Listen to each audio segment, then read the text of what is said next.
من قبل أن يأتي يوم لا بيع فيه ولا خلة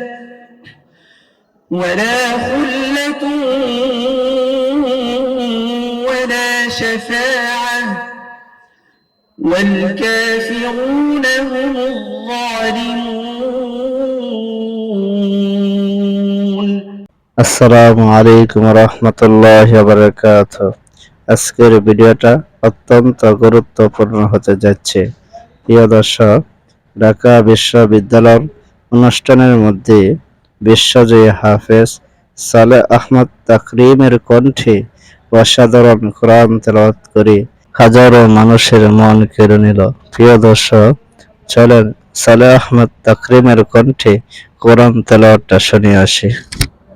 أعوذ بالله من الشيطان الرجيم.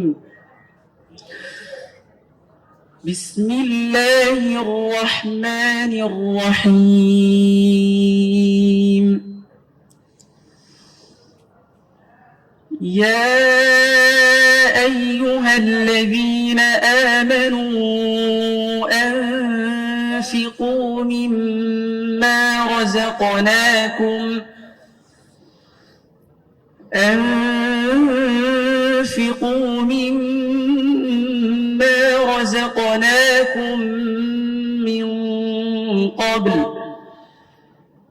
من قبل أن يأتي يوم لا بيع فيه ولا خلة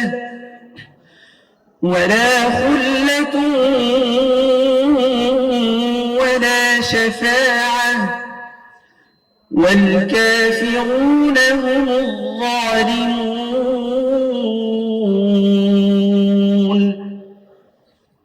الله لا إله إلا هو الحي القيوم لا تأخذه سنة ولا نوم له ما في السماوات وما في الأرض من ذا الذي يشفع عنده إلا بإذنه يعلم ما بين أيديهم وما خلفهم ولا يحيطون بشيء من علمه إلا بما شاء وسع كرسيه السماوات والأرض ولا يؤوده حفظهما وهو العلي العظيم. صدق الله العظيم. আসসালামু আলাইকুম রহমতুল্লাহি ওয়া বারাকাতুহু। আশা করি আপনারা সম্পূর্ণ কোরআন তেলাওয়াতটা শুনেছেন। আপনাদের কাছে কোরআন তেলাওয়াতটা কেমন লেগেছে অবশ্যই কমেন্ট বক্সে জানাবেন। আর ভিডিওটা দিনের স্বার্থে বেশি বেশি শেয়ার করে দিবেন যাতে সকলেই ভিডিওটা দেখতে পারে। আর লাইক, কমেন্ট, সাবস্ক্রাইব করে আমাদের পাশে থাকবেন নতুন নতুন ভিডিও পাওয়ার জন্য। আপনারা ভালো থাকেন, সুস্থ থাকেন।